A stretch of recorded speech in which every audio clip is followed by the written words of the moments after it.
Hello. I hope that everyone can hear me. So I'm here to talk to you guys about how to set up your Fitbit and also to join our group on the Fitbit.com dashboard, which is awesome because we can keep track of our own steps. We can see how everyone else is doing, and it's great because it's a community room that is private to members, but also shareable. So you can share it with your friends and family and donors and supporters and all that good stuff, and so people can actively watch you climb Mount Shasta and also throughout your training, which I think is kind of cool. And I think it's a great way or a great thing to incorporate into all of our fundraising efforts as well. You have competitions around it. I've done some brainstorming on things that I'm doing and going to do in the future leading up to the hike. So I think it's a really cool tool. I hope you guys are all excited about receiving the zips. So you should be all getting a zip in the mail. And for those of you that don't know what it looks like, I'm just going to pull up the Fitbit homepage. Unfortunately, we're not getting those. Those are the Flexids. But the zip is this little guy right here. And so when you receive it, you're going to get your actual zip. You're going to get a battery. You're going to get a tool to unlock the back part of the zip. You just dig it in and twist it to the left, and then it opens it up. And the battery that goes in here just kind of hangs out like so, and then you reclip it on. The battery lasts for about 6 months or so, and you can get them wherever most batteries are sold. So in the meantime, you won't need to replace or charge the battery leading up through Mount Shasta, but hopefully you guys will be interested in using your Fitbits after the climb is over, in which case when you need a battery replacement, and the app will tell you when it's running low, you can go and purchase that, and they're not that expensive. So that's good. And then your package is also going to come with a dongle, this little guy right here, and you're going to plug this into your computer, and that's what allows everything to sync really super easily.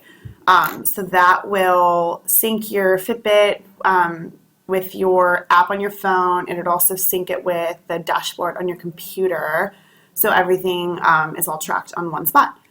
The next thing you'll want to do is make sure that you do download the Fitbit app on your phone, and it does work with iOS and Android. And then it will automatically pick up whichever device you've got going on. So that's really great as well. Not sure what's going on there.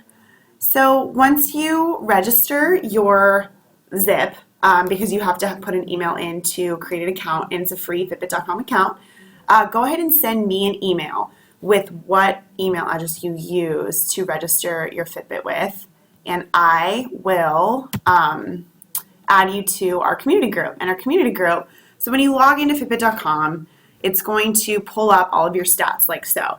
So it's going to tell you, I haven't actually logged anything today because my Fitbit is dead right now and I have to charge it, and it's been a little bit of a crazy couple of days. But anyways, all of your stats will automatically load up right here.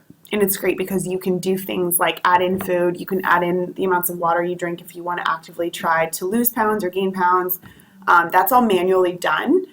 The other thing about the Zip as well is it only really accurately tracks your steps. Miles walked, steps, calories burned based on your metrics that you put in about your height and your weight.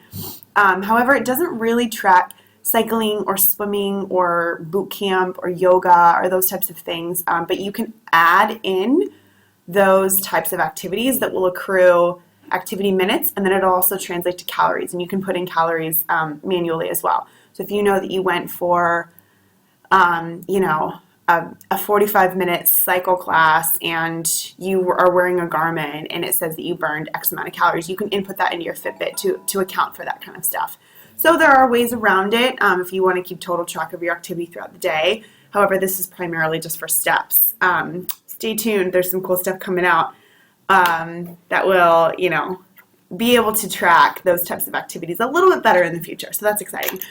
Okay, so when you log into your dashboard, you're going to go and click Community, and then you're going to be able to go down to Activity Groups right here. And so I've created, if it pulls up, I've created our Climb Against the Odds group.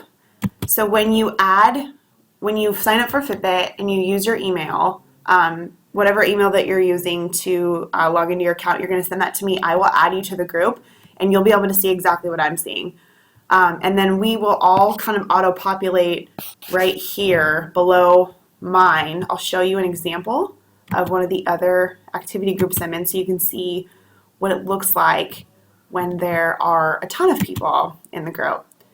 So my People Ops team at work, we've got, and I haven't worn my Fitbit in quite a while, but everyone kind of shows up and you can see who's number one in the group, who's number two. We can create some sort of friendly competition. You can get really competitive and say, oh, so-and-so is 15,000 steps ahead of me for the week. I've got to up my ante. So it's just a really great motivation, and it's also going to be really interesting to me to see, when all of us are doing the same amount of distance on this Mount Shasta climb, it'll be interesting to see the variation of steps. I think that's always kind of fun data to look at. So this is what the group will look like, and you'll see the members, and make sure you upload a photo. And then there's also a message board too, so we can leave discussions, we can say motivational things throughout our climb.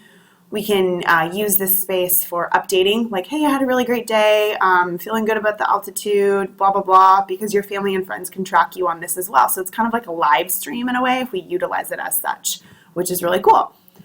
So yeah, that's kind of it. I think follow-up next steps, make sure that you, number one, register your Fitbit, create a Fitbit.com account, download the app on your phone because it's always nice to have that right there. Step two, send me an email with whatever email that you use to log into Fitbit.com so I can go ahead and add you to the community group. And number three, start stepping and send out this link to all of your donors, all your family, all your friends so they can track you as well. And really have fun with it. It's a great little tool. It's something that I think you guys will hopefully enjoy and use after the climb is over. And if you guys have any ideas about ways that we can utilize it within the group or fundraising things that we can do, just go ahead and let me know. And thank you. And just feel free to ask me any questions. I'm always here as a resource. If you guys have any questions like an FAQ about the Fitbit or how to use it, how to set it up, happy to help any one of you. So thanks so much.